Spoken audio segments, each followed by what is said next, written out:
Assalamualaikum warahmatullahi wabarakatuh. Halo teman-teman, pada video ini saya akan membahas salah satu program pemerintah yang bertujuan meningkatkan kesejahteraan masyarakat, yaitu Program Keluarga Harapan atau PKH. Program ini akan dianalisis berdasarkan konsep negara, unsur negara, tujuan negara, dan fungsi negara. Selain itu, saya juga akan membahas secara kritis berbagai permasalahan dalam pelaksanaannya, serta memberikan rekomendasi solusi berdasarkan nilai-nilai Pancasila. Undang-Undang Dasar Negara Republik Indonesia tahun 1945, demokrasi dan prinsip kewarganegaraan yang baik.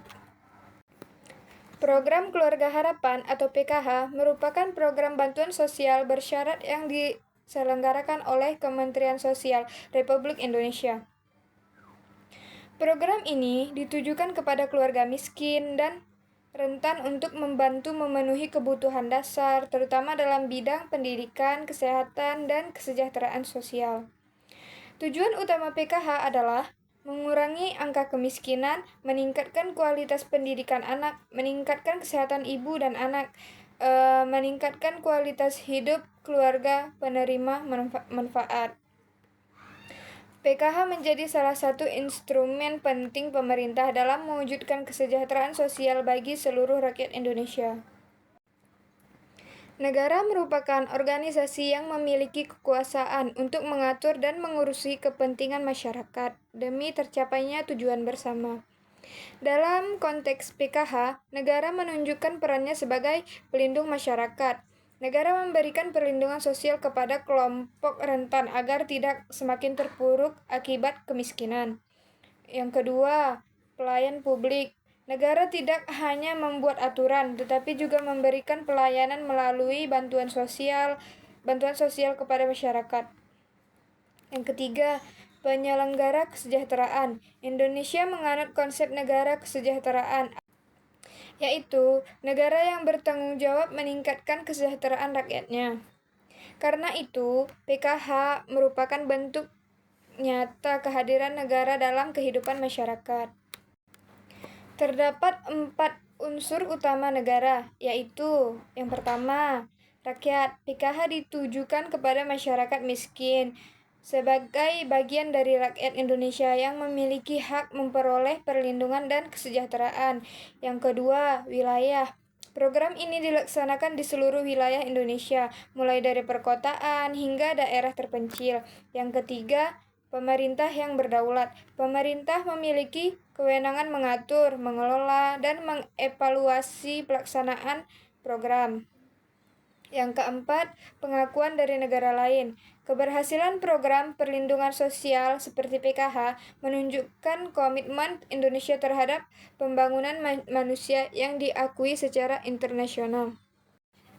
Dalam pembukaan Undang-Undang Dasar Negara Republik Indonesia tahun 1945, alinea keempat disebutkan bahwa tujuan negara Indonesia adalah melindungi segenap bangsa Indonesia. PKH memberikan perlindungan sosial kepada masyarakat miskin dan rentan, memajukan kesejahteraan umum. Program ini secara langsung membantu meningkatkan taraf hidup masyarakat, mencerdaskan kehidupan bangsa. PKH mendorong anak-anak penerima manfaat untuk tetap bersekolah.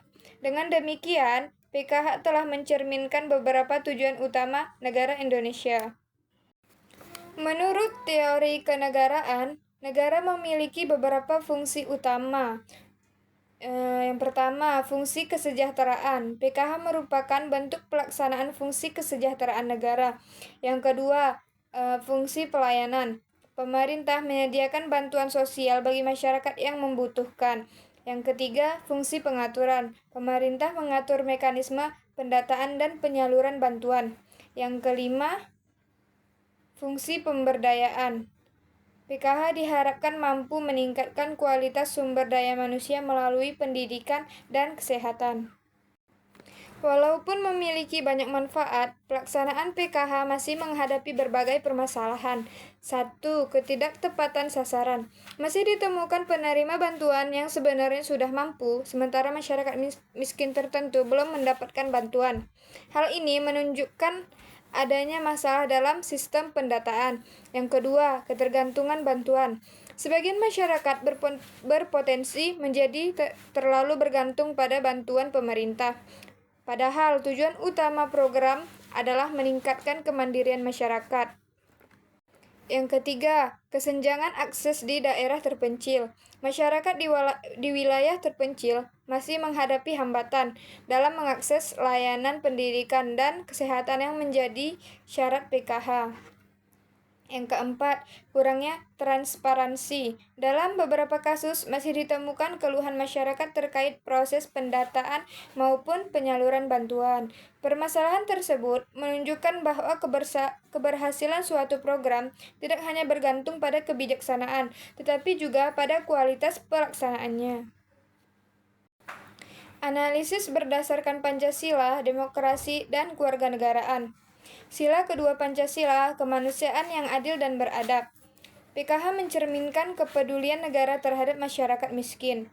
Sila kelima Pancasila, keadilan sosial bagi seluruh rakyat Indonesia. Program ini bertujuan mengurangi kesenjangan sosial dan ekonomi. Prinsip demokrasi, masyarakat memiliki hak mengawasi pelaksanaan program agar berjalan transparan dan akuntabel. Prinsip kewarganegaraan yang baik, warga negara tidak hanya menerima bantuan, tetapi juga berpartisipasi dalam mengawasi kebijakan publik dan menggunakan bantuan secara bertanggung jawab. Untuk meningkatkan efektivitas PKH terdapat beberapa rekomendasi.